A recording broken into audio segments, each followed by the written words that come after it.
गृह मंत्री अमित शाह जी बिहार यहाँ आए 23 अप्रैल को, इसी 23 अप्रैल 2022 को। तो यहाँ इनको नज़रबंद रखा गया, इनको प्रोग्राम में नहीं बुलाया गया, इनको जाने नहीं दिया गया। इनको एक तरफ भारत सरकार सम्मानित करती है कि स्वतंत्रता सेनानी बाबू कंवर सिंह, वीर कंवर सिंह जी का परिवार है, इनके पुत्र की हत्या कर दी गई, ये घर से बेघर हैं, यहाँ किले की हालत है वो आप लोग देख रहे हो। इनको घर के अंदर आने के लिए सरकार रास्ता भी नहीं दे रही। इस पूरे किले के ऊपर पुरातत्व विभाग का कब्जा हो गया है। इधर इनको थोड़ी सी जगह ये दी गई है, ये खंडरनुमा जगह है जहाँ ये पानी का एक तालाब है, ये भरा हुआ, ये अंग्रेजों के टाइम की ये छोटी छोटी ईंटें, आप ये मकान देख रहे हो, ये हमारी माता जी को देख रहे हो, इनके हालात देख रहे हो, इनके आंसू नहीं रुक रहे हैं। ये राजपूत समाज के जो राजनीति में जो सांसद और मंत्री और जो विधायक है ना, ये उनके लिए एक कलंक है, ये एक धब्बा है कि हमारे समाज की जो स्वतंत्रता सेनानी, जो स्टेट के राजा हुआ करते थे, कंवर वीर सिंह जी, जिन्होंने अंग्रेजों के दांत खट्टे कर दिए, आज उनका परिवार ऐसे मोहताज है। ऐसी सरकारों पर लानत है। अरे क्यों आप सरकारें बनाते हो, क्यों आप ऐसी व्यवस्था पैदा करते हो जो स्वतंत्रता सेनानियों के परिवार की आप रक्षा नहीं करते, आप उनका भरण पोषण नहीं कर सकते, आप उनको रहने के लिए मकान नहीं दे सकते। और देश के अंदर आप कहते हो 2 करोड़ गरीबों को मकान आवंटित कर दिए हैं, 5 करोड़ को कर दिए हैं, हम ये कर दिए हैं। क्यों आप झूठे ढकोसले ये सरकारों के जरिए क्यों दिखाए जाते हैं? खास तौर से मैं राजपूत समाज के उन नेताओं को टारगेट कर रहा हूं और बिहार के नेताओं को टारगेट कर रहा हूं कि बाबू कंवर वीर सिंह जी के परिवार की हालत क्यों है। इसके लिए आप लोग सब दोषी हो, चाहे सांसद हो, चाहे विधायक हो, चाहे मंत्री हो।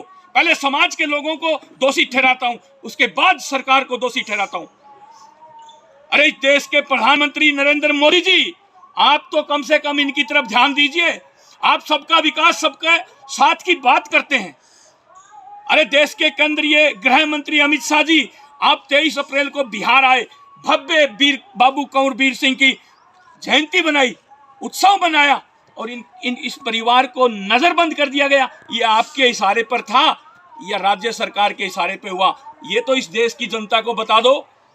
बड़े शर्म की बात है। मैं करनी सेना का राष्ट्रीय अध्यक्ष होने के नाते, हमारे प्रदेश अध्यक्ष रिंकू मुखिया जी यहाँ हैं, हमारे दादा ठाकुर यहाँ हैं, प्रधान सलाहकार, और हमारे काफ़ी पदाधिकारी प्रदेश के जिलों के यहाँ आए हुए हैं। आज माता जी के जो हालात हैं ये देखे नहीं जाते, ये देखे नहीं जाते। अरे इनको रहने की जगह मत दो, इनको खाने के लिए कुछ मत दो, और ये जो रह रहे हैं इनकी हत्या तो मत करो कम से कम। इन्होंने सैकड़ों मुकदमे दर्ज करवाए हैं, 1980 से लड़ाई लड़ रहे हैं। 1980 का मतलब समझते हो? 42 साल से, 42-43 साल से ये लड़ाई लड़ रहे हैं। इन पर अनेकों मुकदमे, इन पर खुद पर मुकदमे दर्ज कर दिए गए, इनके बेटों पर मुकदमे दर्ज कर दिए गए। सरकार कुचल रही है, दबा रही है, मार रही है। अब तो हद हो गई, इनके पुत्र की हत्या कर दी गई सरेआम। यहाँ के डीएम साहब हैं, एसडीएम साहब हैं, एसपी साहब हैं, उन्होंने खाली आश्वासन के सिवा कुछ नहीं किया। यहाँ के हमारे समाज के मंत्रियों ने और ने कहा आपको 2 गार्ड परमानेंट, सरकार की तरफ से 2 परमानेंट गार्ड दे दिए गए हैं जो सुरक्षा के लिए रहेंगे। अमित शाह जी का प्रोग्राम खत्म होता है 5 बजे, वो गार्ड वापिस चले जाते हैं।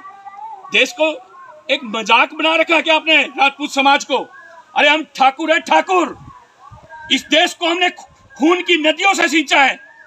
मजाक बना करके रख दिया आपने ठाकुर समाज को, राजपूत को, क्षत्रिय को। आप जब चाहोगे हम नाचेंगे कठपुतली बन करके? नहीं नाचेंगे और ना समाज को नाचने देंगे। कान खोल करके सुन लो, कोई भी सरकार होगी, सरकार हमसे है, हम सरकार से नहीं। सरकार हम पैदा करते हैं, ये जनता